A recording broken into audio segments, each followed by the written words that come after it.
And the thing is, we'll come to this part. We've made it to come into center. So we have to give this guy's name too. Okay. So I'll give this guy a name. Let's say test number.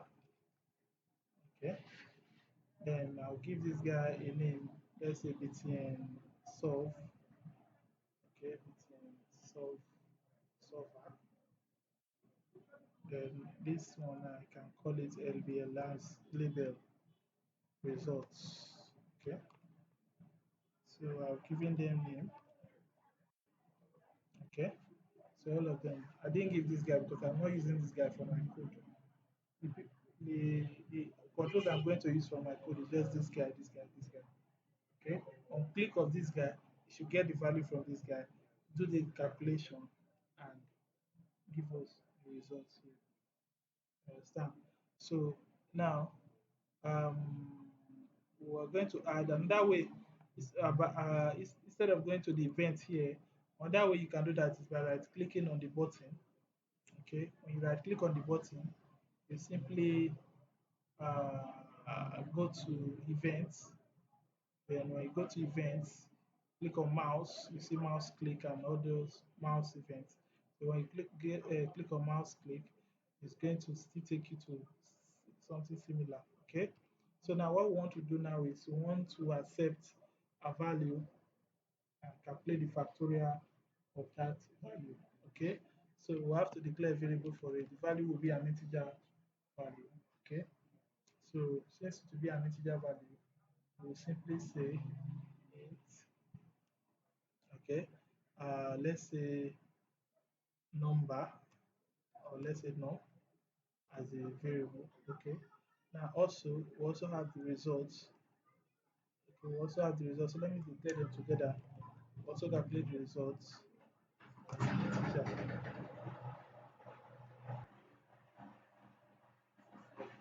Okay.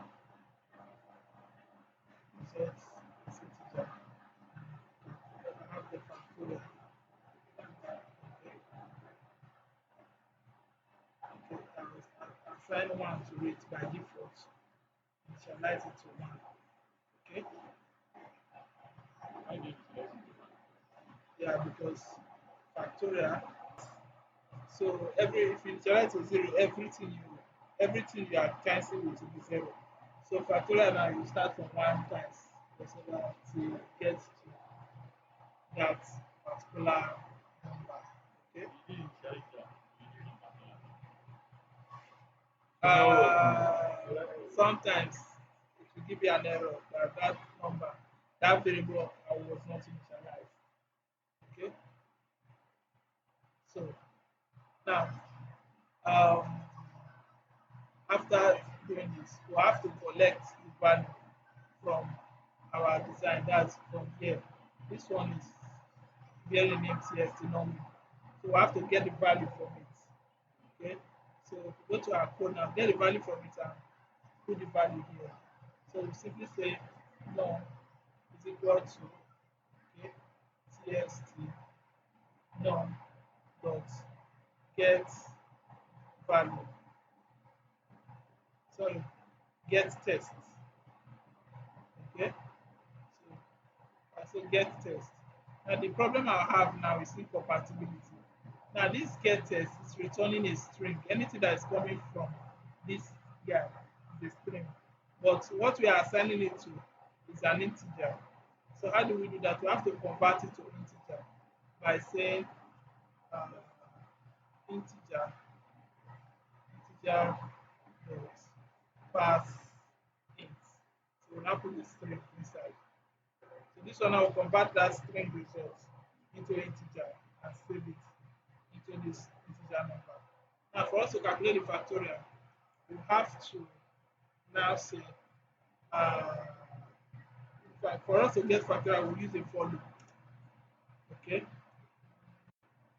a for loop. Now we'll use I as our counter. Okay, so I initialize I. Now it's going to start from uh, 1 till it gets to the number. Okay, gets to the number. So equal to, okay. So it will now be increasing by 1. Okay. So with this now, we're going to use this factorial and accumulate the value. You know how we do accumulating, but this time around should be times equal to, or you can do factorial is equal to factorial times. You understand? I hope you understand. Yeah. So with this, so at the end of the day, to accumulate the entire factorial for us. Okay. So when we accumulate the entire factorial, now the next thing is to print the results inside this LBL results. Okay. So we're simply going to say LBL results, LBL results dot set test. Remember what we did in the first one? We say get test. We're getting it, the test from it. And this one now we are setting it to it. You understand? Set test. So now the test we are setting is the factorial. Okay? So we set the factorial to it. It's giving us an error that incompatible type, that the factorial we're trying to set is not compatible because that guy is supposed to be a string, but factorial is integer. So we are going to convert it back to string. So we have to say, I think, what's the method that we can use now? So use string value of, pass the integer to it. Okay. So this one now will get the value of the integer, convert it to string. So when you convert it to string, you now print the, set it as a test on this the result. So with this, if I save this, now if I run the program, so solve factorial,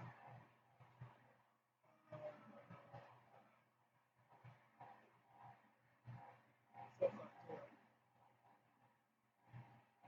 Okay. So if we put 3 factorial, give us solve, give us 6. Put 4 factorial, solve 24. If we put 5 factorial, and solve 120. If we put 50 factorial and solve, it will be 0. Why 0? This one is even trying. Assuming visual basic will give you an error. Error in the sense that you could not handle the number because it will be big. You understand? Even 20 factorial, even 10 factorial, I think also be big. Okay. 10 factorial. That's one time you 10, you understand? So to be on the safer side, you can simply use, instead of using int, okay, long, long integer. Okay, long integer will accommodate more than the normal short ones. Okay, so all of them are integer. Okay, so let me try 20 again and see if it can. Understand? Understand? So let me just so this is just it. So the major thing I want you to really focus on here, number one, we saw before we before we were able to, yes, creating the package, creating the form, everything is on the video now that I recorded. So I'll post the video on the group. I'll try to use, I'll put it on my YouTube channel, then I'll send the link to you. Yes. So I'll send it YouTube will compress it. YouTube will compress it. So I help it on YouTube and send the link to you. Then you can watch it from there. It's as good as when you download it from WhatsApp too. But we still use everything to download it from WhatsApp. So now, the first thing first is naming your controls because without the names, you cannot call them. That's why I'm calling this guy now. Yes, the none of this. Eh, I call this guy as well, and I even use the name of the event. Yeah, you understand? That's the first thing. And that thing again is to set and get test. Set test, get text. Okay, that means for you to get the values from the interface, you have to interact with those controls. Okay, so you check very well. You check them very well and watch video over and over again. You can try do something on your own. So apart from you see, we are still writing normal programs, but this time around we are writing them to affect a user interface. So this is not just like programming again, and this are part of software development. Because if I'm to develop a software now using Java, definitely this is how I will develop a software. Okay. So the only difference now would be if I'm developing a production software that is going to be used by a client, I will have to design a better user interface to start with. So I'll design a better user interface. At the same time, I'll design I'll have more features. I'll use more libraries. Okay, because definitely I might want to work with database, even if not a web server. Can work with local database, stuff like that. Sort of. Yeah? Sort of. Like I can work with SQL with my Java. I work with SQL. I can work with no SQL. I can work with any database, SQL, Lite, and all. Okay, so that's just the difference. Okay, so that's where we'll call it a day for today.